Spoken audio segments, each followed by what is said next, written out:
Muito bem, pessoal. Boa noite, sejam muito bem-vindos à aula de Fisiologia Óssea e Tumores Ósseos Malignos. Eu quero mostrar para vocês alguns conceitos que vocês, no quinto, sexto ano de medicina, já têm que dominar e a qualquer momento pode me interromper que eu vou explicando para vocês, tá bom? Se tiver dúvida, pode me interromper ou, se quiser deixar para o final, a gente tira essas dúvidas. Muito bem, me apresentando. A fisiologia óssea. Toda vez que a gente começar a falar de fisiologia óssea, nós temos que entender que a estrutura óssea ela passa por maturidade. Quando a gente é criança, tem um osso maturo, aí ela passa por todas as fases de remodelação, de crescimento, até atingir o seu ápice de maturidade. E depois tem uma diminuição dessa constituição, né? Então, lembrando, um osso longo é o osso que produz na medula óssea, a nossa hematopoiese, né? Então, lembrando a anatomia macroscópica, ela é composto de extremidades, de epífise e metáfise das estruturas ósseas e a sua diáfise. Dentre essa estrutura, externamente, nós temos a estrutura cortical, que é a parte que dá resistência à estrutura longitudinal do osso. E na parte interna do osso, nós temos o cone medular, que é um osso esponjoso, é um osso que produz o tecido hematopoético, ele é ricamente vascularizado. Lembrando que a periferia da estrutura óssea, nós temos uma capa protetora, que é chamado periósteo. Quando é muito criança, muito jovem, o periósteo é bem espesso. Quando se atinge a maturidade óssea e a estrutura óssea adulta, o periósteo praticamente ele fica só uns folhetos bem, bem fino e é onde tem a vascularização e inervação dessa estrutura óssea, tá? A irrigação sempre tem uma irrigação externa da estrutura óssea e como tem a irrigação membranosa. Aqui mostrando mais próximo um corte dessa estrutura óssea, mostrando a parte medular e o seu periósteo. Muito bem. Qual que é a função óssea? Para que tem a estrutura óssea? A estrutura óssea, ela existe várias funções. A principal de sustentação esquelética, nos permitindo a movimentação, o movimento, né?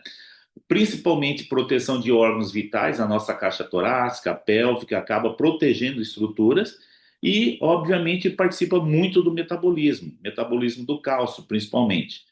Sem contar que a formação da estrutura sanguínea, a hematopoiese, ocorre na estrutura intramedular dos ossos longos, né? Nós estamos fazendo um estudo da histologia agora, dessa questão óssea. Então, o que se compõe a estrutura óssea? Então, basicamente, ela é composta por uma matriz orgânica, em torno de 95% que dessa matriz orgânica são as fibras de colágeno, no caso do tipo 1, que dá sustentação e resistência. E os outros 5% restantes de tecidos, tanto de matriz inorgânicas e de tecido de sustentação, que é o fluido extracelular e as proteínas que estão distribuídas entre essas estruturas, facilitando assim seu metabolismo de consumo e de produção do tecido, tá? Lembrando que essas fibras de colágeno do tipo 1, ela se diferencia do tipo 2 exatamente por ser a tipo 2 de cartilagem e a tipo 1 a sua maior quantidade de estrutura óssea, propriamente dita, tá? É, Falando da fisiologia de absorção de cálcio e produção, nós sabemos que mais de 90% desse cálcio presente no organismo, ela está nessa estrutura óssea. Só que esse equilíbrio da quantidade de cálcio e a sua absorção e a sua formação, ela sofre influências exógenas e endógenas, né? Então, dentre esses fatores que acabam interferindo nesse equilíbrio de absorção e formação de cálcio, nós temos que destacar a nutrição, a atividade física com cargas axiais, principalmente exercício, né? E as suas atividades hormonais. Dentre eles, o PTH, do paratormônio, as vitaminas, os hormônios, a tireoide, fatores de crescimento e assim por diante.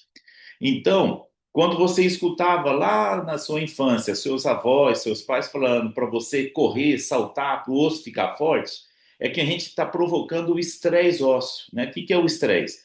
Quanto mais estresse em cargas axiais, mais sobrecarga o osso sofre, maior deposição ela ocorre para uma proteção, uma resposta de remodelação. Ou seja, a gente faz um aumento das atividades osteoblásticas, tornando assim um osso mais resistente, né? Então, o estresse ósseo, ele é benéfico.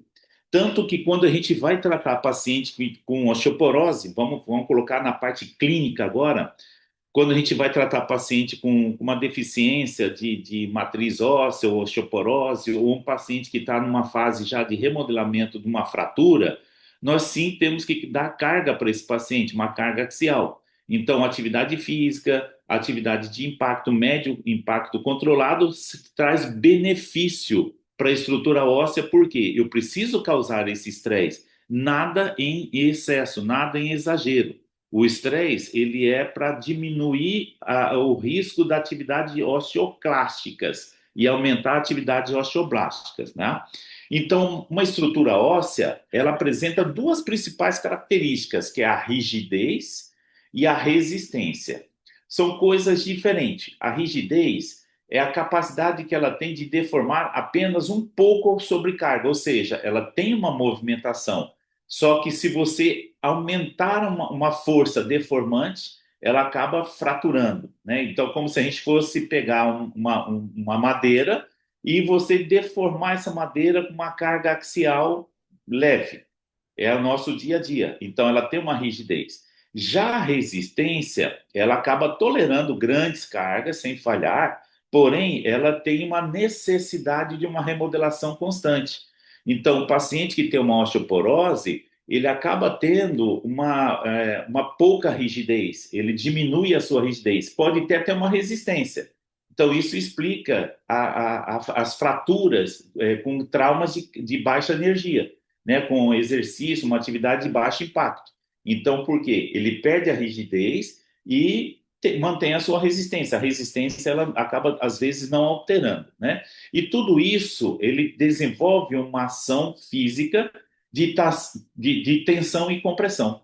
Ou seja, as inserções musculares, a carga axial, ou a atividade física de regular, ela aumenta a minha rigidez, aumenta a minha resistência, porque ela desencadeia naquela estrutura óssea uma força de tensão na contração muscular e uma força de compressão na carga axial. Olha que interessante. Então, a atividade física, quanto bem orientada, ela sempre melhora a qualidade da estrutura óssea, melhorando a sua rigidez e a sua resistência, tá? Muito bem. Se a gente começa a perder a rigidez, ela começa a aceitar deformidade com pouca carga. Então, aqui nessa estrutura mostra a evolução osteogênica de uma estrutura óssea, no caso no fêmur proximal, onde aumenta a porosidade, ou seja, diminui as matrizes que aumenta a sua resistência, fazendo com que esse osso fique osteoporótico. E uma vez o osso osteoporótico, ele diminui a sua rigidez, aumentando o risco de fraturas, né? Ou fraturas menores ou fraturas deformantes, fraturas maiores, né? E como que ocorre essa ossificação? Lá no sistema embrionário, lá na formação da notocorda, ele já vem para uma estrutura intramembranosa, né? Então, essa primeiro tipo de ossificação, elas são derivadas das células mesenquimais, principalmente os ossos do crânio, maxilares, face e clavícula. São ossos chatos, ossos longos, a clavícula também, e acabam tendo uma ossificação intramembranosa, que ela depende de uma estrutura vascular para criar essa ossificação. Já a ossificação endocondral, que é a maior parte das nossas estruturas, ela precisa de uma matriz cartilaginosa, como mostra essa histologia aqui. Então, sempre que a gente tem uma matriz cartilaginosa com uma vascularização e ela vai se transformando em estrutura de remodelamento ósseo, é uma ossificação endocondral. Então, a maioria das vezes, quando a gente vai tratar um paciente que tem um determinado patologia primária óssea, como câncer, osteoporose, doenças metabólicas, a gente vai estar lidando praticamente com essa com essa ossificação endocondral, que depende de uma matriz para ossificar.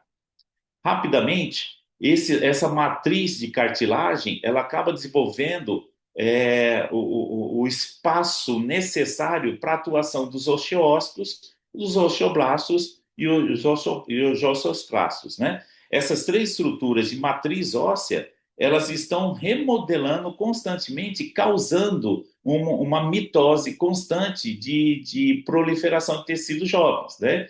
Então, as células ósseas, todo mundo tem, em qualquer idade, crianças, né, jovens, adolescentes e adultos, nós temos quantidades de células osteoblásticas, que são as células nossas células de matriz mais jovens, que apresentam uma síntese de parte orgânica da matriz exagerada, né? E elas estão sempre nas superfícies das estruturas ósseas, né? E nas cavidades, ou seja, ela recobre a parte externa do osso, ela recobre a parte interna, a cavidade do osso. E olha que interessante, elas participam de todas as atividades osteoblásticas aproximadamente em toda a superfície óssea. Então, se a gente pegar uma estrutura óssea da nossa superfície, aproximadamente 44% dessa estrutura de remodelamento, ela se determina pelos osteoblastos, são tecidos mais jovens, né? Então, esse tecido eles acabam sofrendo por mitose e eles vão se transformando sempre de uma matriz progenitora, uma célula ósseo progenitora, ela acaba transformando numa matriz osteoblástica, que é a forma de reestruturação de tecido externo e interno da estrutura óssea. Quando ela atinge uma maturidade óssea, ela deixa de ser essa célula jovem, elas passam a ter o nome de osteócitos, né? Que são células um pouco mais maduras que se desenvolveram a partir da mesma célula progenitora. Então, os osteócitos são os osteoblastos mais maduros, que ela aumenta a sua capacidade de armazenamento de cálcio. Então, se vocês forem ver, elas acabam modificando a sua estrutura de tentáculos, de ramificações, né? Então, quando ela está uma célula jovem, uma célula osteoblástica, ela tem um volume aumentado exatamente para fazer essa proliferação. Quando ela adota um processo de maturidade, ela aumenta esses tentáculos para diminuir, assim, a sua eliminação pela reabsorção óssea e aumentando a cavidade de armazenamento de cálcio.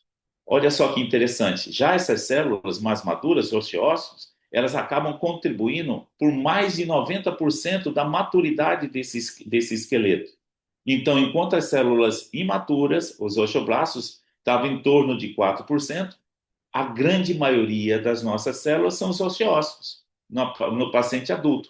Então, só para fazer um parêntese, o paciente jovem que desenvolve tumores primários ósseos, na maioria das vezes, os tumores são relacionados às células imaturas osteoblásticas. Já os pacientes adultos, que têm um tecido de maturação maior, uma manutenção dessa matriz maior de maturação, as células primárias que ocorrem a metaplasia são os osteócitos, tá bom? Muito bem, continuemos então. Eu dependo também de um outro tecido de células para fazer essa remodelação. Eu não posso só produzir tecido ósseo, como num crescimento de uma estrutura da criança, como num calo ósseo, como numa matriz tumoral primária óssea. A gente tem ação tanto das células osteogenitoras, como os osteoblastos e os osteócitos. Mas eu preciso também ter o feedback negativo disso aí, porque eu preciso produzir.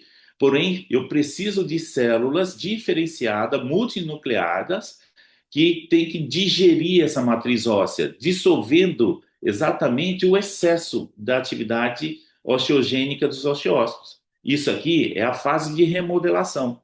Então, nós temos duas células produzindo, uma célula imatura, outra célula madura, osteócito, mas eu tenho que ter alguém remodelando. E essas células são os osteoblastos, que são células plurinucleares, né? E elas são controladas pela ação hormonal do PTH, do paratormônio, que atua na fase de remodelação e do crescimento. Então, existe uma patologia chamada tumor marrom, quando tem uma deficiência de controle do feedback negativo desse PTH.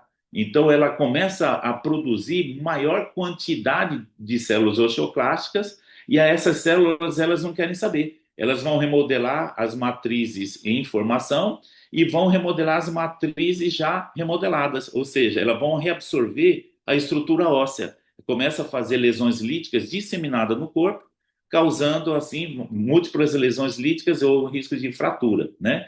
Então, o tratamento desse tipo de tumor, que é o tumor marrom, do parato-hormônio, é fazer o controle hormonal do PTH, tá bom? Muito bem. Falamos das nossas estruturas microscópicas da formação óssea, vamos relembrar aqui alguns canais, né? As lacunas de Harvey, canal de Volkmann, que são tecido intraósseo vascularizados que permite essa vascularização e permeabilidade entre a estrutura óssea, né? Lembrando que esses canais, eles são importantes até mesmo para a manutenção dessa matriz. Então, como que ocorre esse remodelamento ósseo? Então, sempre vai ter uma massa óssea de oferta constante. Então, aqui um exemplo, a gente fazendo a ação, principalmente dos osteoclastos e osteoblastos, de forma equilibrada, né? Então, os osteoclastos produzem a matriz, ocorre ação macrócitos também, ocorre de uma fagocitose de alguns tecidos em excesso, só que essas estruturas, elas acabam sofrendo um grau de estresse para estimular exatamente a formação osteoclásticas e osteoblásticas de maturidade. O que isso quer dizer? Que dependendo do grau de estímulo, você pode ter até uma mudança da força do qual que você está desenvolvendo. Então, sempre, para mim ter uma remodelação, eu tenho um preparo do tecido. Então, esse preparo tecido é chamado lacuna de Hall-Ship, né? Então, quando você tem uma fratura e você começa a tratar esse paciente de forma conservadora ou até mesmo cirúrgica, inicialmente você vai ter uma reabsorção daquele tecido fraturado, onde você vai ter uma diminuição dessa cortical, que é um preparo do território. Nós temos que preparar uma vascularização nessa região exatamente para ter ação osteoclásticas equilibrada com os osteoblastos. Eu tenho que produzir tecido maduro e, ao mesmo tempo, eu tenho que reabsorver esse tecido o tecido novo produzido, né? Como ocorre no reparo das fraturas, como eu disse há pouco, ocorre uma ativação dos osteoblastos, eles se concentram, nós temos esses osteoblastos distribuídos por todo o periósteo da estrutura óssea, e por macrocitose eles acabam desviando para essa região essa lacuna, que é como se fosse preparar o território para receber os osteoblastos, né? Então eles acabam provocando essa imigração e formando novos osteoblastos exatamente para fazer o processo de consolidação do tecido ósseo, né? E em curto período de tempo dará origem ao calo. Só que esse calo ele é controlado. Então nós temos que ter tanto a ação do osteoclástico como a ação dos osteoblastos exatamente para ter um controle do calo. Aqui, ó, a formação na borda, aqui já teve o aumento dessa vascularização, a gente vê os osteócitos atuantes, mas o tecido de remodelamento sendo substituído, tá? Muito bem.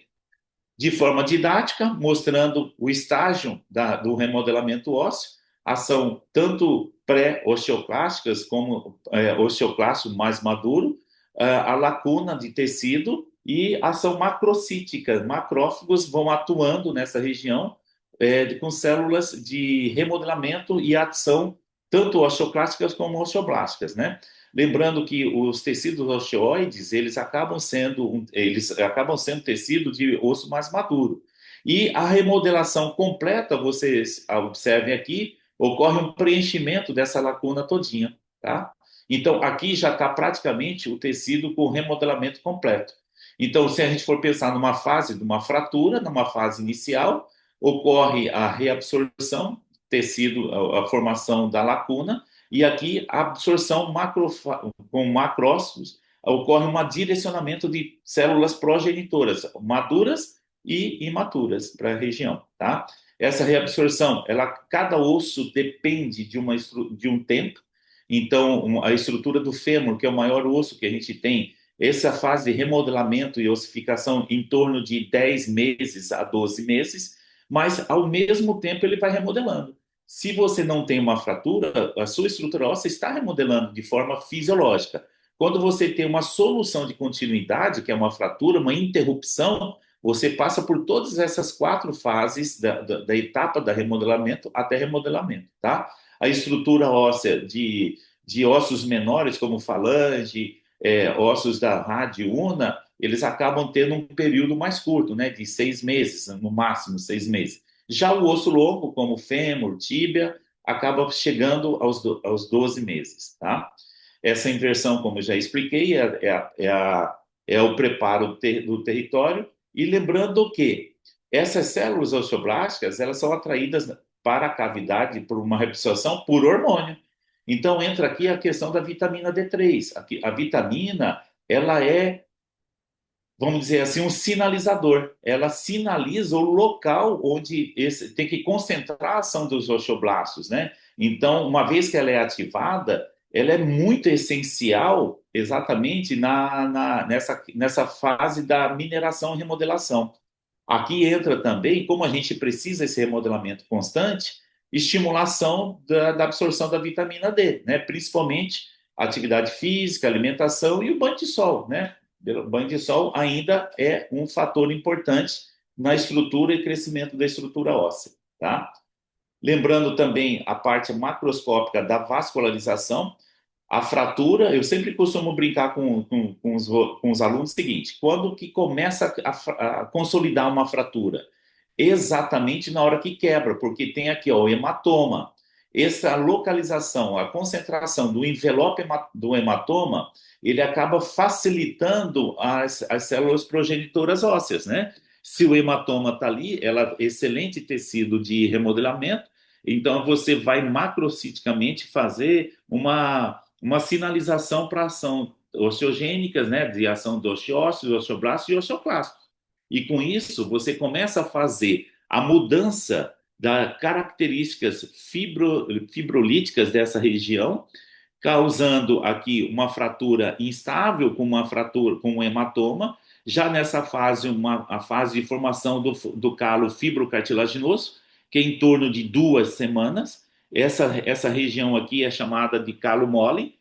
Após 4 a 6 semanas, ela começa a fazer a ossificação por ação osteócitos, né, e ação osteoblásticas, fazendo o que a gente chama de calo propriamente dito, né, que é o calo duro, e ao longo do período, vocês observem aqui, ó o tamanho do hematoma, desde da fratura, a calo mole, calo duro, aqui a formação do calo da estrutura óssea. E quando ocorre a remodelação óssea, ele vai voltando à sua origem da circunferência da estrutura óssea. Então, é comum numa fase inicial da formação do calo, quando você vê uma radiografia, você vê um calo exuberante, um aumento do volume da produção do tecido osteogênico. E depois de um ano, praticamente, depois da fase de remodelação, quando você repete a radiografia, aquele volume da estrutura cortical diminuiu. Ou seja, ele teve uma remodelação óssea, que é o que a gente espera, né? E quais os hormônios que interferem nessa remodelamento, nessa estrutura óssea? Vários hormônios acabam atuando, principalmente, se a gente for, como já falamos, a vitamina D, porque ela aumenta essa absorção do cálcio do intestino delgado e ela faz uma melhora da absorção óssea e ela facilita também um equilíbrio do depósito de produção. Então, se eu tenho um aumento da minha vitamina D, eu posso acelerar minha absorção. Assim como se eu tenho uma deficiência, eu vou ter uma deposição óssea deficitária, né? Junto também a calcitonina, produzida pela tireoide, né? Ela acaba inibindo a reabsorção. Ela faz o feedback negativo. Ela inibe a ação dos osteoclastos para falar o seguinte, ó, remodela menos, remodela mais. Então, a reabsorção da matriz óssea ela está ligada muito à calcitonina, né? E o hormônio que facilita, que estimula a produção osteoclástica, para falar, vai lá e consome o osso, é o PTH, como eu falei para vocês. o aumento do estímulo do PTH, ela vai aumentar a produção osteoclásticas e com isso aumenta a reabsorção óssea também, que também tem que ter o equilíbrio, não pode ser deficitário, né? E, por último, não menos importante, os glicocorticoides, né? Que já estão atuando na nossa estrutura, só que eles acabam fazendo uma inibição osteoblástica, né? Por isso que quando a gente aumenta a oferta exógena dos glicocorticoides, você acaba aumentando a ação osteoblástica, aumenta a reabsorção e facilitando uma osteoporose, uma fraqueza da cortical óssea.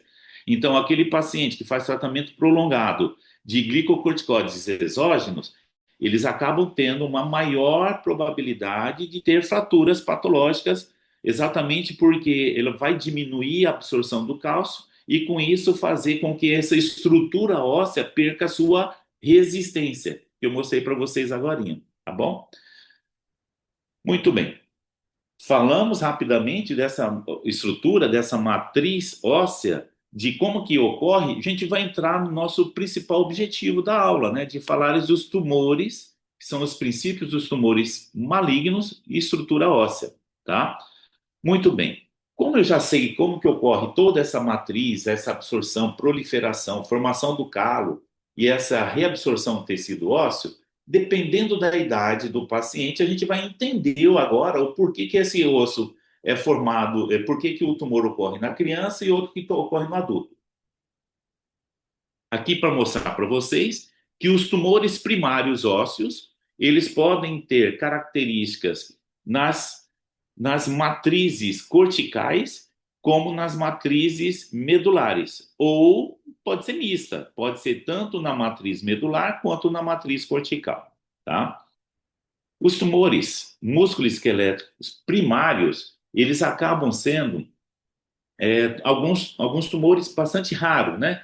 Então, menos, até 1%, algumas estatísticas nos Estados Unidos, está chegando a 2% de todas as neoplasias malignas que podem ocorrer no adulto, né? Mas se a gente for pensar nas neoplasias pediátricas, a incidência acaba sendo um pouco mais prevalente. Então, os tumores musculoesqueléticos na criança acabam provocando maior incidência, até mesmo pela imaturidade da estrutura óssea. Então, quanto mais imaturo, mais cargas hormonais acabam desenvolvendo e proliferando, podendo proliferar um processo neoplásico, né? Estatisticamente, nós sabemos que a grande maioria dos tumores primários ósseos, eles estão nos membros inferiores. Se a gente for pensar, fêmur distal e tíbia proximal são os principais sítios de localização desse tipo de tumor. Mas nada impede de ter em outros lugares, como membros superiores, quadril, né, até a costela e extraósseo, como reto peritônio, e outros tecidos, como já tem casos relatados de um osteosarcoma uterino, né? Então, a célula é uma célula matriz óssea que, por contiguidade, foi desenvolver na parte uterina, então desenvolveu com osteosarcoma, tá? Não é comum, né? E quais fatores de riscos para quando a gente fala em tumores musculoesqueléticos? Se a gente for pensar em tumores musculoesqueléticos primários, algumas situações como doenças prévias, como doenças de Page, neurofibromatose, múltiplos infartos ósseos, algumas síndromes genéticas acabam fazendo uma facilitação. Mas se a gente pensar em tumores secundários, principalmente a radioterapia e algumas patologias que levam a imunodeficiência, são fatores aumentados de risco para tumores secundários ósseos, né? Quando a gente faz um estudo de um paciente que uma suspeita de um tumor, nós temos que ver sempre as características no exame físico, o tipo de dor, o sexo, raça, história familiar para algumas situações, por quê? Quando a gente tem algumas características, como no exame físico, uma tumoração, mancha café com leite, o tipo de localização, se vem associado a alguns hemangiomas, qual que é a forma dessa tumoração, se ela tem um comprometimento de linfonodos regionais, e assim por diante, a gente vai pensar se essa tumoração ela apresenta característica de benignidade ou de malignidade, né? Sempre nos exames de investigação, nós temos que pensar nos exames laboratoriais para fazer o screening E aquele segmento que nós estamos investigando, tipo, o paciente chega com uma dor no joelho, que não melhora já em tratamento 2, 3 semanas, com uso analgésico, repouso, e ela tende a fazer um aumento do volume, uma tumoração crescente. Primeira coisa, fazer uma radiografia, que é um exame bem simples, barato e que já nos consegue, dependendo da fase do início do tumor, já começa a me dar imagens que podem me justificar. Eu pensei, justifiquei, e estou raciocinando que esse paciente tem um tumor, eu já tenho que começar a fazer um screening, né, que é a investigação de lesões metastáticas, né? Então, é sempre mandatório fazer uma tomografia de tórax, tomografia de abdômen total. Se eu quero estudar a linhagem desse tumor com comprometimento de partes moles, a partes articulares, a ressonância me informa bastante. O PET-TC, junto com a cintilografia, também me dá informação precisa, informações ricas de localização e até mesmo de possíveis metástases, mas o exame que me traz, o exame standard, ouro, que me dá a informação que eu preciso para iniciar esse tratamento é a biópsia, né? A biópsia ela vai me dar informações importantes para me determinar a linhagem e a filogenética dessa estrutura tumoral. Lembrando que os exames laboratoriais, ele me direciona para alguns tipos de linhagem tumorais e de investigação para a gente rastrear, né? Então, é sempre importante a gente pensar em estudo, que tipo de tumor que é, se é primário ósseo, quais as deficiências que pode estar ocorrendo, os estímulos em excesso que pode estar ocorrendo, então a gente pensa nesses exames laboratoriais, tá? Aqui é só um modelinho para a gente pensar, a eletroforese, porém, o diagnóstico de imagem é o que vai me dar mais informações quanto à linhagem e às agressividades. Para facilitar os nossos estudos, existem alguns tipos de manifestações ósseas que a gente consegue entender o grau de comprometimento da malignidade ou não desse tumor, né? Ele pode ser do tipo lítico, quando você tem uma lesão destruidora da matriz óssea, né? Ela pode ser do tipo esclerótico, quando ela acaba produzindo aqui um tecido formador ósseo, ou pode ser misto. Nessa situação aqui, uma lesão lítica e plástica, esclerótica. Então, ela me determina algumas características, né? Além disso, o tumor ele pode ter uma matriz óssea ou uma matriz condral dentro de uma estrutura óssea, que diferencia também. E aí, para facilitar o nosso entendimento e para facilitar as nossas classificações, existe uma classificação radiográfica de Ludwig, que ele classifica em basicamente três tipos: o tipo 1, o tipo 2 e o tipo 3, né?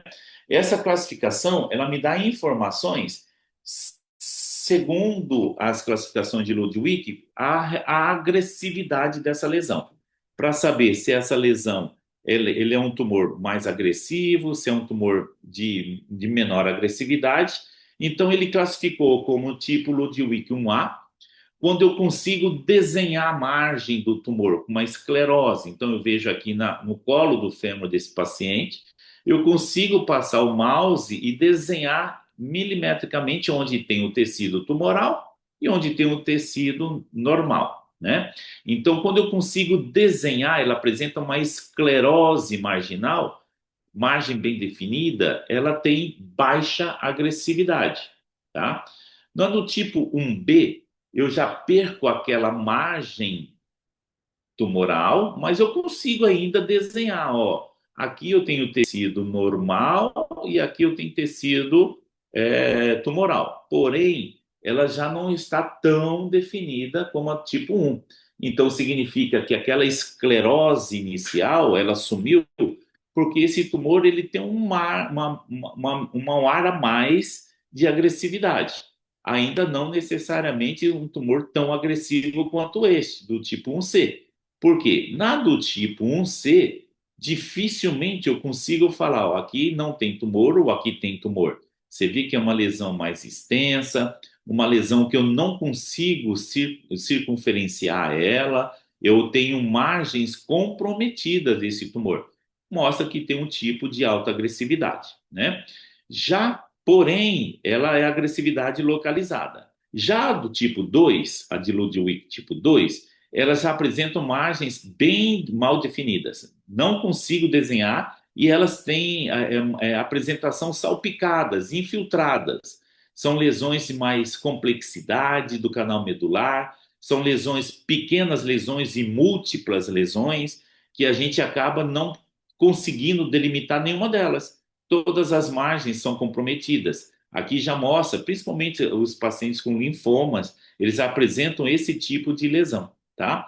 E a do tipo 3 bagunçou tudo nossa cabeça, né? Porque agora, mal porcamente, eu consigo desenhar uma das lesões, mas eu sei que toda a cortical tem um comprometimento. Ó, se você for ver a radiotransparência de uma cortical normal, aqui uma cortical totalmente comprometida, com múltiplas lesões salpicadas, lesões ósseas difusas e imagens mal definidas. Então, aqui, a alta agressividade e o componente de tumores malignos aumentadíssimos, né? Então, Ludwig fez essa classificação exatamente para nos esclarecer no sentido de que esse tumor ele é benigno, maligno e o comprometimento dele, tá? Só que a estrutura óssea ela dá resposta ao tumor. Então, a gente, quando você sofre uma agressão do seu periósteo, na sua estrutura óssea, você acaba tendo uma reação periostal, que é o fisiológico, natural. Quando você tem um trauma, a primeira reação periostal que você tem é o aumento dessa vascularização para exatamente fazer uma remodelação, um remodelamento. Então, é o calo. Só que, se o tumor está dentro do canal medular, se está dentro da medula que não tem periósteo, esse tumor ele vai ter um crescimento, ele vai sofrer esse metabolismo e não vai ter uma manifestação. Aqui que mora o perigo. Os tumores malignos intramedulares, eles acabam desenvolvendo um tamanho exagerado e o paciente não tem dor. Por quê? A dor, ela tem a sensação no periósteo. Então, só vai ter a dor quando tiver uma pressão deformando o periósteo ou comprometendo o periósteo. Então, aquele tumor que está dentro de uma medula que não teve comprometimento do periósteo, dificilmente o paciente vai queixar de dor, né? Então, é um tumor quieto. Isso é ruim, porque quando a gente faz um diagnóstico, quando já tem um comprometimento do periósteo, esse tumor já está bem avançado, né? E essas respostas periósticas, elas podem ser sólidas, elas podem ser tipo multilaminares, espiculadas ou de forma de triângulo de Kodman, né? Então, vou explicar para vocês as quatro formas, né? Então, nós temos aqui uma cortical espessa, com desenho de um periósteo, mantendo normal. Quando você tem um deslocamento periostal, a margem tumoral crescente, ela começa a crescer, progredir, deslocando o periósteo, ele forma um triângulo, chamado triângulo de Kodman. O que é interessante saber desse triângulo? A parte de maior atividade tumoral vai estar aqui no vértice do triângulo. Por quê? Aqui são as células tumorais em atividades mitóticas exageradas. Então, aqui, se eu quiser fazer uma biópsia e ter uma maior porcentagem de acerto, a gente sempre faz no ápice desse triângulo de Kodman. Por quê? Aqui na base tem tecido tumoral também, de menor quantidade, mas tem maior tecido necrótico, que é aquele tecido que já foi morto, já teve a lise da parede, e aí é depositado aqui por umas células necróticas, né? Então, o triângulo de Kodman me dá essa informação de alta agressividade. Já o raio de sol, quando a gente tem microcirculação, o tumor, normalmente, ele faz angioneogênese para fazer a sua própria nutrição. Então, o tumor maligno, ele produz muitas células produtoras de tecido angiogênico. Então, ele acaba produzindo a circulação própria. Então, seu organismo, ele acaba tentando calcificar, então eles fazem a reação periósteo é fazer microcalcificações dessas venículas, dessas arteríolas, e acabam provocando uma calcificação radiograficamente, como se fosse raios de sol. Também determina a alta agressividade, né? Um outro tipo de lesão periostal, da resposta periostal, é o periósteo se multiplicar, tentar engrossar essa região para tentar concentrar aquele tecido tumoral na estrutura cortical. É como se produzisse várias camadas de periósteo, que é conhecido como casca em cebola. Você vai produzindo um periósteo acima do outro, tentando aumentar assim a resistência para não ter exposição ou saída desse tumor nessa região cortical, tá? Isso são tentativas do organismo em fazer essa manutenção do tecido, vamos dizer assim, tumoral intraósseo. Aqui uma radiografia de uma fíbula de um paciente com sarcoma de Ewing mostrando várias lamínulas de tecido periostal, que é a casca em cebola. Nesse outro exemplo, nós temos, ao mesmo tempo, o triângulo de Kodyman, que é aqui, ó, a basezinha, o periósteo aumentado, o triângulo de Kodyman, periósteo aumentado, e os raios de sol, né? Então, aqui numa ampliação para ver a formação do triângulo de Kodyman. E os raios de sol nessa região aqui, mostrando essas microcalcificações. Alta agressividade tumoral, né? Uma peça macroscópica, é isso que a gente vê. Ocorre, isso aqui tudo é o periósteo, que é o tecido tumoral, ele vai subindo. Aqui tem o tecido ativo do tumor e aqui o tecido necrótico, tá? Então, se a gente fizer uma biópsia aqui, corre a chance de não pegar tanto tecido tumoral. Muito bem. E como que a gente faz o diagnóstico? Sempre uma biópsia, né? Eu preciso da estrutura da estrutura laboratorial, eu preciso dos exames de imagens, mas o exame de biópsia é o que vai me dar a linhagem, a formação celular para que a gente possa combater com o tratamento da quimioterapia, né? E a biópsia tem basicamente dois tipos, né? A biópsia incisional e a biópsia excisional. Lembrando que toda vez que a gente faz uma biópsia, eu vou eu vou já fazer uma programação da minha cirurgia e a via de acesso da biópsia já é a via da cirurgia, né? Quando que eu faço uma biópsia incisional? Quando eu tenho uma margem de tumor, entre aspas, né, maior que 5 centímetros. Por que entre aspas?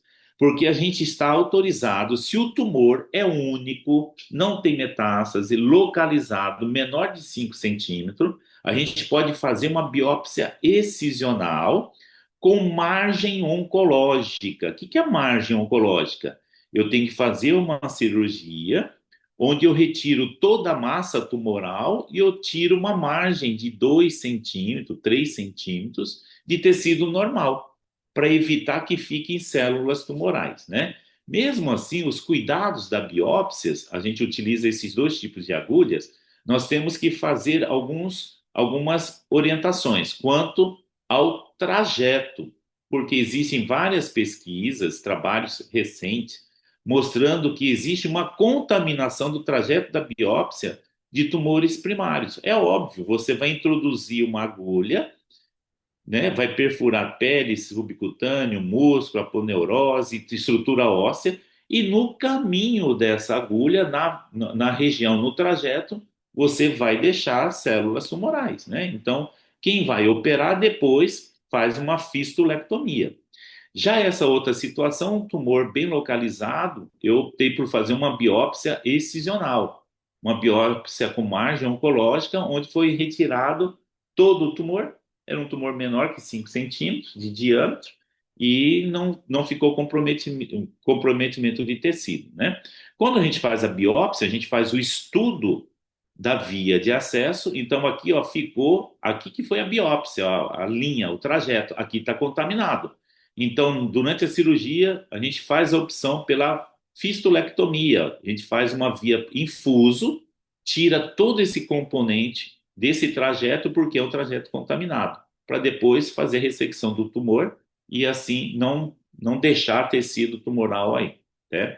E o exame? O exame é um anátomo patológico, né? Esse anátomo patológico, ele vai me ajudar a fazer o estadiamento desse tumor, né?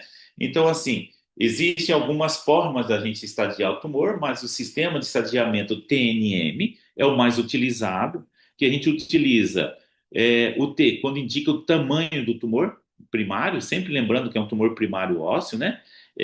O N descreve exatamente se ele tem uma disseminação para metástase, outros linfonodos, né? E presença de metástase. E o grau do tumor. Então, o estadiamento, junto com a histologia, vai me determinar o grau de agressividade desse tumor, né? E existe outros estadiamentos também, o GTM, assim como o Enequim. O estadiamento de Enequim, ele me dá o estágio, o grau, o tumor e se tem metástase, né? Então, se esse paciente ele tem um grau 3, eu entendo que ele tem um tamanho aumentado, ele tem uma alta agressividade já com metástase, né? Se Enequim me dá um estágio 1A, então é um tumor pequeno, pouca agressividade e sem metástase. Então, a ideia é a gente fazer o diagnóstico nessa fase inicial de Enequim, né? Só que, óbvio, isso aqui é mais para especialista, tudo o clínico, o generalista, ele pode até ter esse acesso, mas isso aqui é feito após já o estudo da imunistoquímica. E lá na imunistoquímica tem a classificação de uvos, né? O que é a classificação de uvos? Eu não comentei ainda, mas toda vez que a gente faz um diagnóstico, a gente vai falar daqui a pouquinho, a proposta terapêutica desse paciente é sempre fazer a quimioterapia neoadjuvante, aí depois a janela da cirurgia, que seria isso daqui, e depois a quimioterapia adjuvante. Em alguns determinados tumores, podemos associar a radioterapia também, mas nos osteosarcomas tem pouca resposta para a radioterapia. Então, UVUS é uma classificação histológica, macroscópica, que determina o grau de necrose tumoral após a quimioterapia. Então, quanto maior for o grau de UVUS, significa que a resposta da quimioterapia foi excelente. Quanto menor o grau de UVUS, o grau de necrose, significa que a quimioterapia não foi tão eficaz para controle local desse tumor, tá? E existem alguns riscos, né? Como a gente falou, a quimioterapia, a radioterapia, o tratamento das lesões líticas, blásticas, acabam remodelando o osso de forma diferente. Algumas lesões líticas de maior proliferação, osteoblásticas, ou remodelamento associado, né? Então, existem riscos de fraturas. Então, por curiosidade, existe o score de Middles, que ele determina se esse paciente tem risco de quebrar um osso ou não. Se eu vou tirar a carga desse paciente, se eu vou fazer uma fixação profilática, se eu vou fazer uma outra abordagem para o tratamento segundo o Middles. Ele determina, ele classifica o local, se é membro superior ou inferior, ou se é perto do trocânter, que é uma área de maior probabilidade de fratura, qual que é o nível de dor desse paciente e qual que é o tipo de lesão. Você vê, o mais grave sempre é uma lesão lítica, né? E qual que é o tamanho que ela tem. Se ela compromete 1/3 do diâmetro do osso, a chance de quebrar é menor. Mas se ela já comprometeu mais de 2/3, tem uma lesão lítica e esse paciente tem muita dor, a chance de quebrar é muito grande, né? Então, classificação de Middles, né? E o estudo da metástase? Infelizmente, os tumores primários ósseos, quase que exclusivamente a metástase ocorre por via sanguínea, né? E o sistema linfático de 5 a 10%. Então, a grande maioria das vezes é por sistema sanguíneo que acaba proliferando essas células tumorais, né? Basicamente, a gente vai falar de dois tipos de tumores primários ósseos. Existe essa classificação, vários tumores, mas pelo tempo e pelo objetivo da aula, nós vamos falar basicamente dos osteosarcoma e os tumores de Ewing, tá? Então a gente fez uma divisão, vamos falar aqui sobre os osteosarcomas e o sarcoma de Ewing, tá? Primeiro, o osteosarcoma.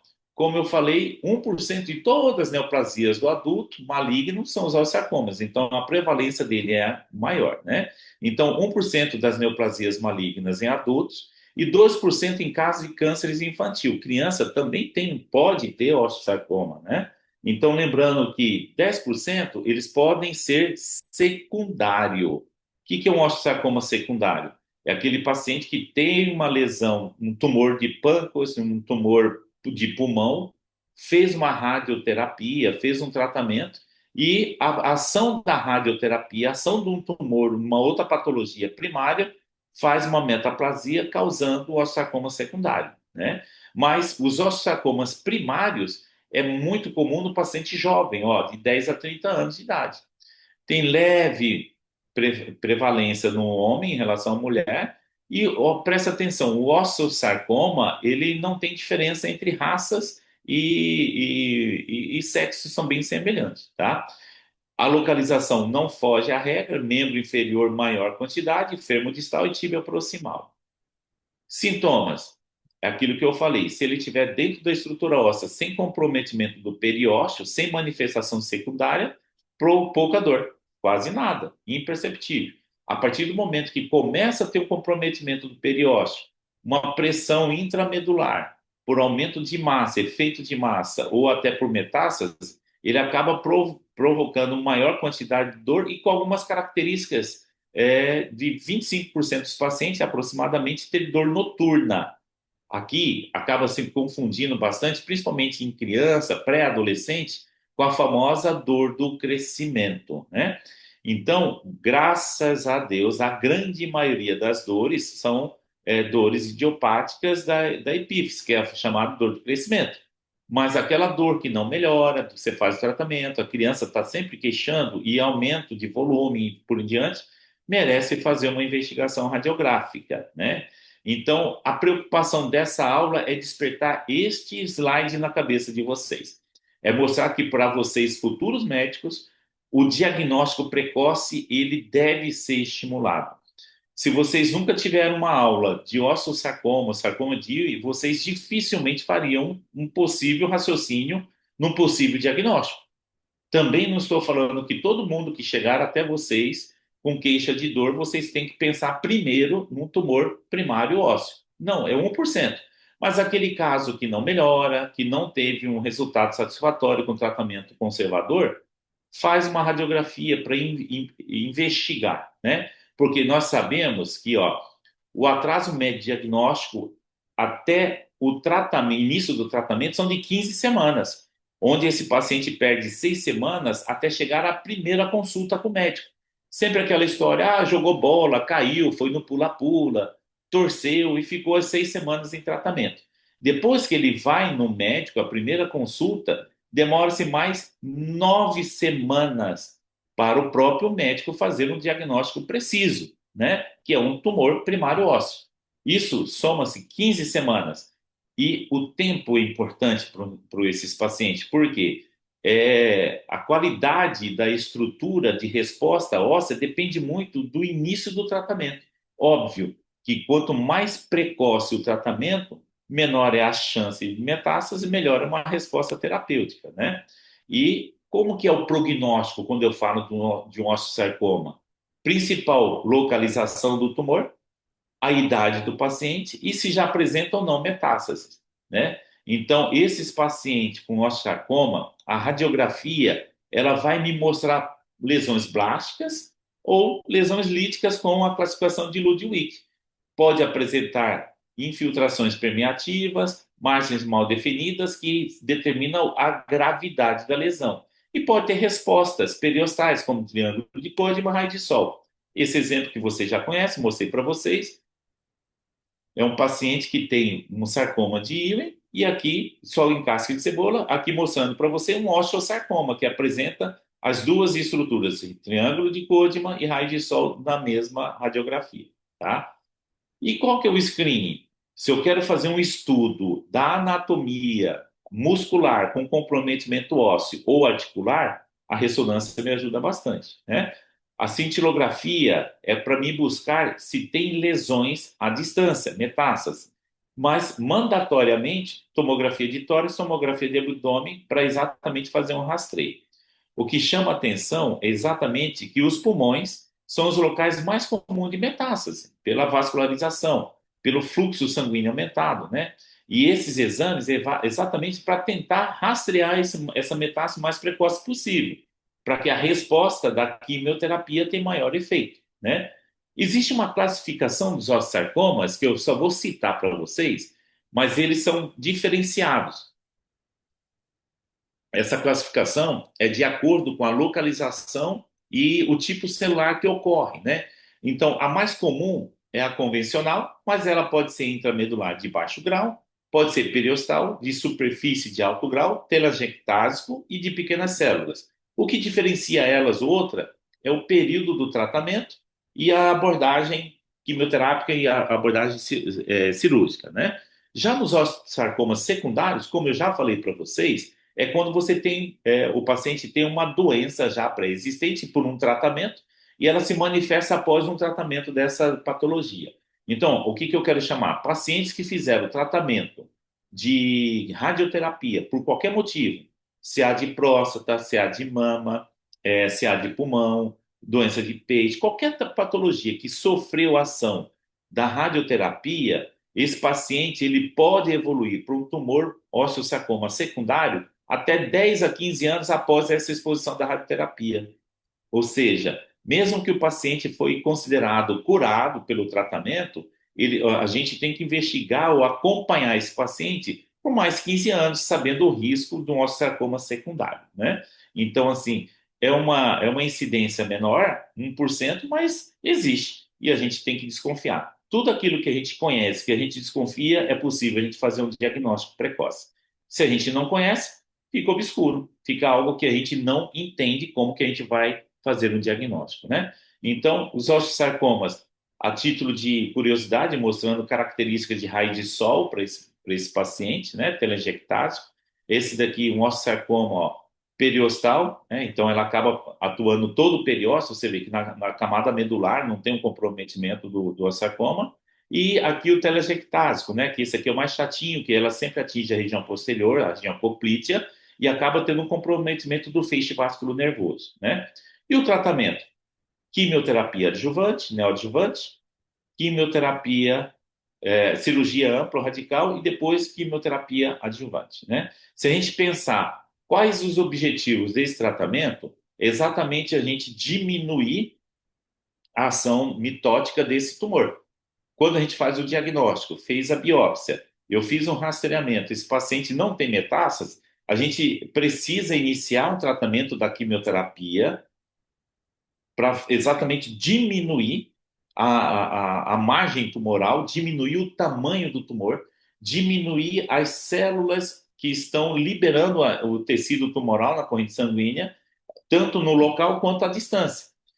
Tendo uma janela cirúrgica em torno de 3 a 4 períodos de quimioterapia, com controle de ressonância, com controle de exames laboratoriais, com resposta boa, a gente tem a janela cirúrgica, onde suspende uma semana, 2 semanas a quimioterapia, vai para a cirurgia, faz a ressecção ampla, radical, com reconstrução ou até mesmo amputação, e depois de 2 semanas da cirurgia, volta a fazer o esquema da quimioterapia adjuvante, exatamente para diminuir os riscos de metástase de possíveis células que estavam presentes na circulação, né?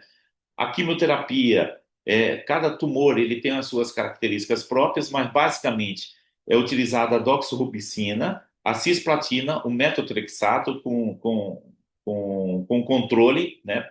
A gente sabe da questão tóxica do metotrexato, e o leucovorin também, que é para diminuir os riscos de lesões outras que podem acontecer, né? E a reconstrução ortopédica? A reconstrução ela pode ser de manutenção de membro com substituição ou de amputação, né? Então, assim, óbvio que a gente sempre pensa na manutenção do membro, de reconstrução. Esse aqui é um caso de um paciente com um osteosarcoma de úmero proximal, onde foi feita a ressecção ampla do tumor e uma reconstrução com uma endoprótese, uma prótese não convencional. Essa prótese ela não está quebrada. É que na radiografia não se vê o polietileno que tem aqui. Então, tem um corpo de um úmero aqui chamado polietileno, que é a sombra dele aqui, ó, tá? Então, uma prótese funcional, ela é não convencional, que dá mobilidade para esse paciente e a questão estética também, tá? Essa é outra situação, foi feita uma fixação numa lesão lítica importante. Infelizmente, essa paciente já chegou para proposta terapêutica já bem avançada, com metástase. Você vê aqui o grau de lesão que tem, ó, destruição da cortical, e essa paciente evoluiu para uma amputação e posteriormente veio a óbito, tá? Bom, os tratamentos dos osteosarcomas, ele tem essa padronização, né, que é de quimioterapia, depois a resposta tumoral, cirurgia e depois a quimioterapia. O osteosarcoma, ele não responde à radioterapia, porque as células metaplásicas dela, eles acabam tendo uma proteção de mitoses que acabam não tendo ação dessas radioterapias, né? Agora a gente vai falar do sarcoma de Ewing. Sarcoma de Ewing, na verdade, ele é um tumor da medula óssea, né? Linfocitário, mas com manifestações ósseas, né? Então, é um tumor que é o segundo tumor das neoplasias malignas em criança, né? É o terceiro tumor, neoplasias ósseas malignas em outras idades. Eles acabam competindo tanto com os sarcomas, né, com os condrosarcomas também, né? E segundo Chayovsky, 11% de todas as neoplasias ósseas malignas. Isso aqui é uma estatística dele, né? E Dallin-Uni também ele tem uma estatística bem aumentada. A nossa estatística é em torno de 1%, 2%. Mas para esse tipo de tumor, a incidência está sendo bastante grande, né? E o que chama muita atenção é de pegar em crianças e pré-adolescentes. Então, é um tumor de células imaturas, linfocitárias, manifestações ósseas de células imaturas, né? E rara na origem de etnia negra. Então, nesse caso aqui, a raça branca ela acaba sofrendo maior prevalência desse tipo de tumor, tá? E tem uma prevalência maior nos meninos em relação às meninas. E, estatisticamente, as meninas sobrevivem mais e têm uma resposta melhor ao tratamento. Talvez um estudo hormonal, talvez existem vários estudos genéticos já em andamento que facilita a gente entender por que as meninas sobrevivem mais, né?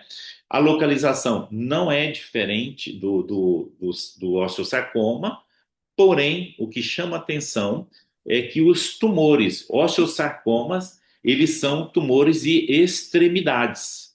Os sarcomas de Ewing, eles acontecem na diáfise. Eles acabam poupando a extremidade e eles vão para a diáfise do fêmur, da tíbia, do húmero. Então é comum o paciente com sarcoma de Ewing ter uma lesão diafisária e epifisária livre, não tendo alterações. Pode acontecer em qualquer osso? Pode acontecer em qualquer osso. Mas eles acabam sendo mais prevalente nesses ossos longos e a pelve também tem uma incidência alta, né, de sarcoma de Ewing. O que chama atenção que o diagnóstico de imagem, como eu falei para vocês, ó, a placa epifisária, a epífise, a metáfise acaba protegida, mas a diáfise totalmente comprometida com raio de sol, né?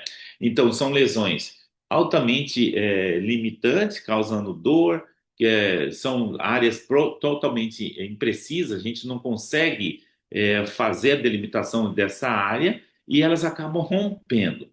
Vou parar um pouquinho aqui para mostrar para vocês que o principal diagnóstico diferencial do sarcoma de Ewing, principalmente, é a osteomielite.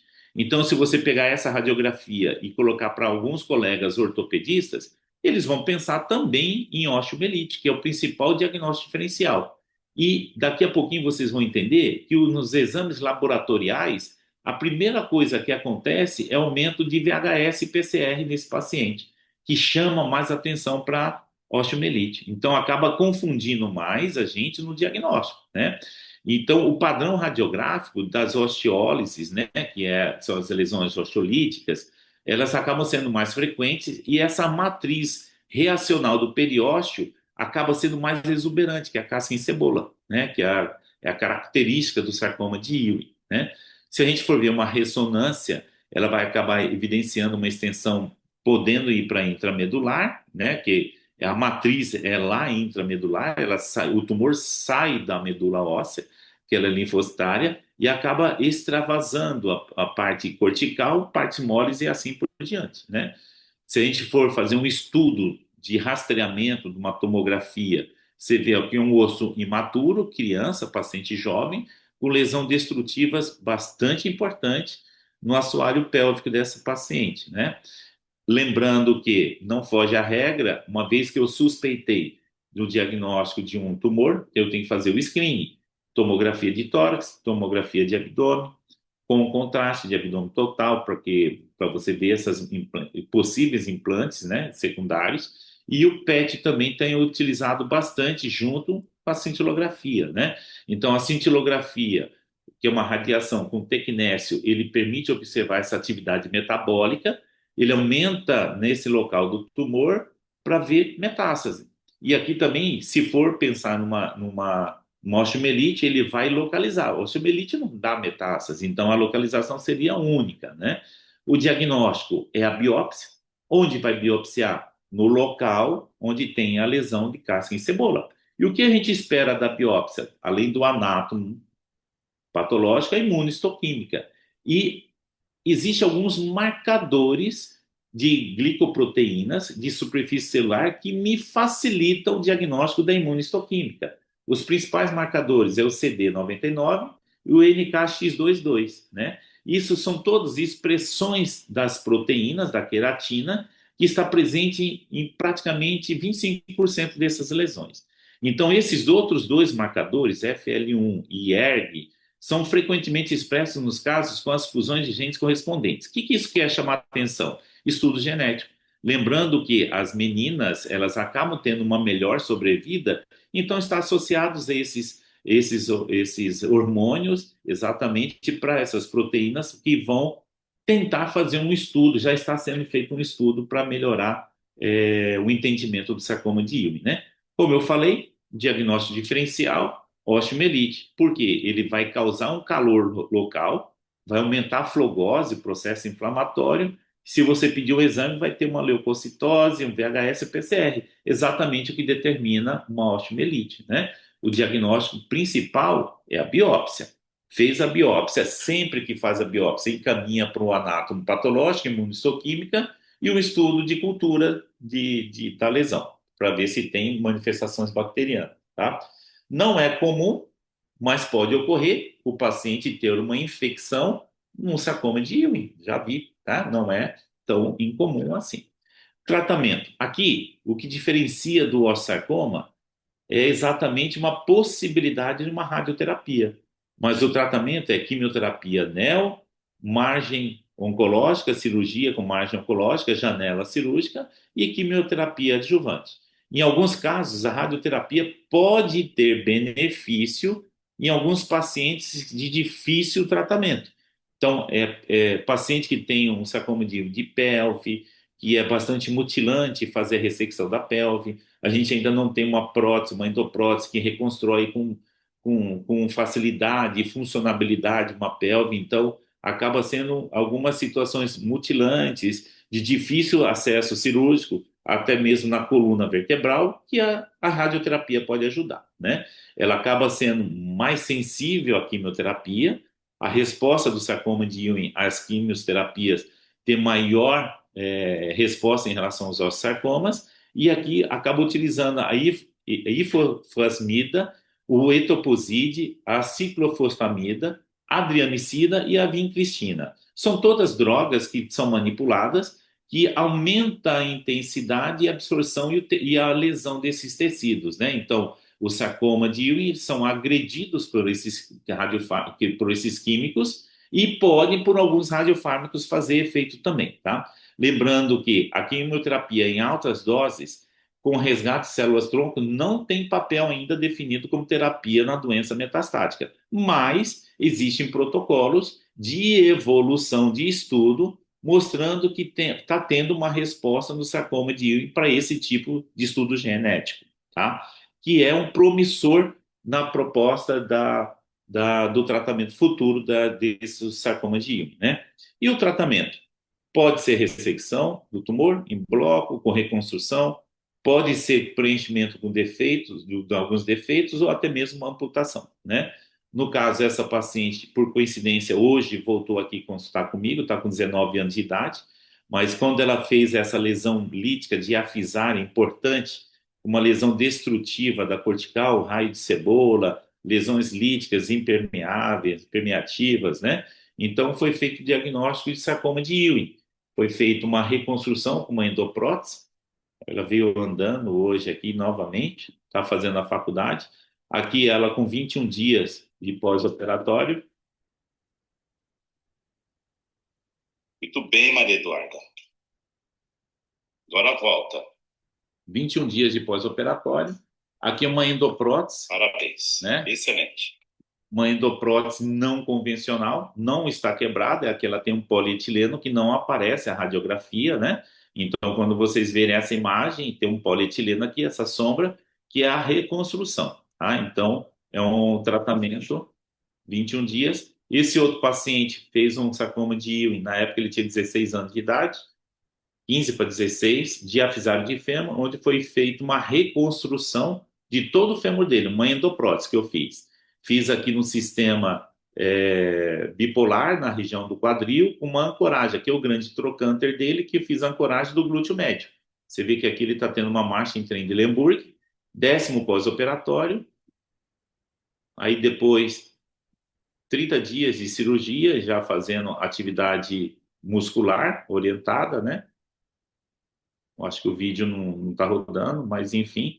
Aí, 2 anos após, ele já com 18 para 19 anos, no consultório, aqui na Hortus. Então, a evolução dele, a marcha, você vê que está simétrica. Lógico, a gente faz o acompanhamento, depois da quimioterapia, tudo, faz acompanhamento, o controle muscular, faz a reconstrução muscular, faz o treinamento de reabilitação. E é um paciente que você tem que ficar acompanhando direto, né? Então, evitou de amputar esse paciente.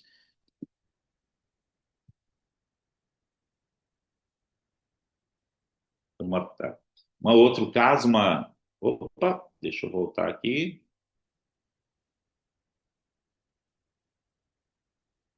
Aqui.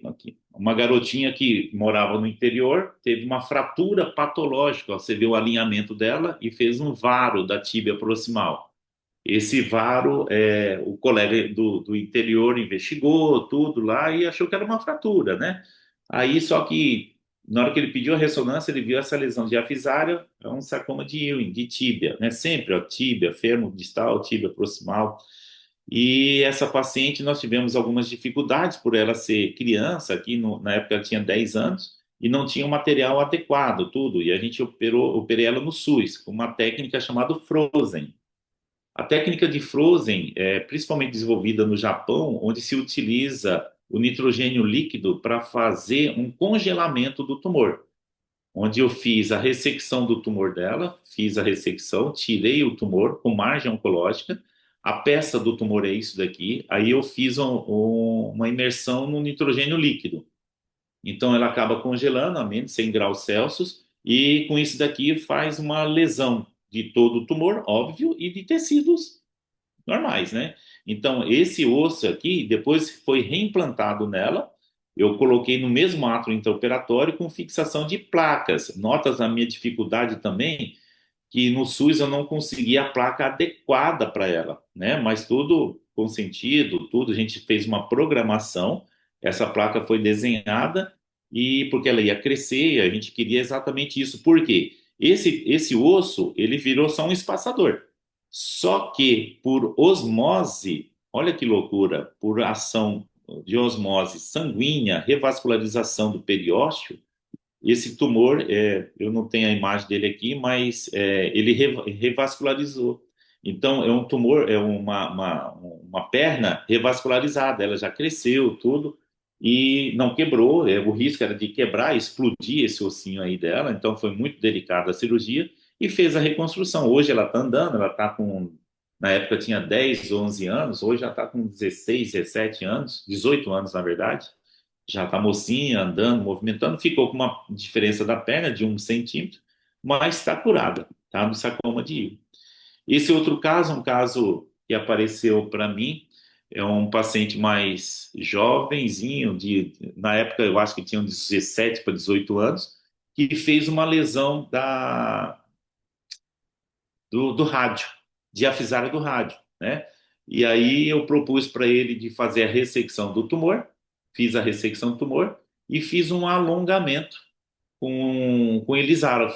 Então, eu tirei o segmento do tumor em torno dos seus 6, 7 centímetros, e aí, para não fazer o enxerto, poderia colocar o enxerto da fíbula, vascularizado, não vascularizado, enxerto tricortical da pelve, da bacia, mas eu optei por fazer uma reconstrução e alongamento ósseo. Evolui bem, formação de tecido ósseo, né? E reconstrução e manutenção da pronto supino dele, tá? Muito bem, para finalizar, lembrando vocês que a terapia multimodal está em evolução, está aumentando essa taxa de cura, graças a Deus, de 60% a 70%, principalmente nas doenças que ocorrem em um osso só. Mas para isso acontecer, nós temos que ter um diagnóstico precoce, sem metástase, né? Então eu tenho que despertar em vocês, futuros médicos, que vão estar atuando na frente aí no atendimento, que existem essas possibilidades. Não que todo paciente que vai te procurar pode ser um tumor primário ósseo, mas nós temos que desconfiar, porque quanto mais precoce, melhor a sobrevida desse paciente, né? Lembrando também que, infelizmente, a doença metastática é o principal fator de pior prognóstico. Olha só que loucura, de 15 a 28% dos pacientes apresentam a doença de metástase no momento do diagnóstico. Ou seja, quando a gente faz o diagnóstico, esse paciente já apresenta uma metástase de até 28%. Isso é muito ruim. Isso piora o nosso prognóstico, tá? Qual que é o melhor prognóstico? Sem metástase, paciente com uma localização que não seja a pelve, uma lesão pequena e em criança. Então, se eu tenho um paciente jovem, uma lesão pequena, numa estrutura óssea diafisária, não é na pelve e nem sem metástase, a sobrevida é muito melhor, né? Alterações em exames laboratoriais me faz pensar em pior prognóstico. Como eu falei para vocês, os meninos acabam tendo uma resposta pior que as meninas, e se o uvus for comprometido após quimioterapia, né? Lembramos que as mutações desses dois genes são variantes agressivos do sarcoma de Ewing, que a gente sempre tem que estar pesquisando essas variações, e quanto mais precoce, melhor sobrevida. O tratamento é quimioterapia, cirurgia e quimioterapia. No caso do sarcoma de Ewing, a radioterapia pode ter algum efeito. E sempre segmento oncológico, certo?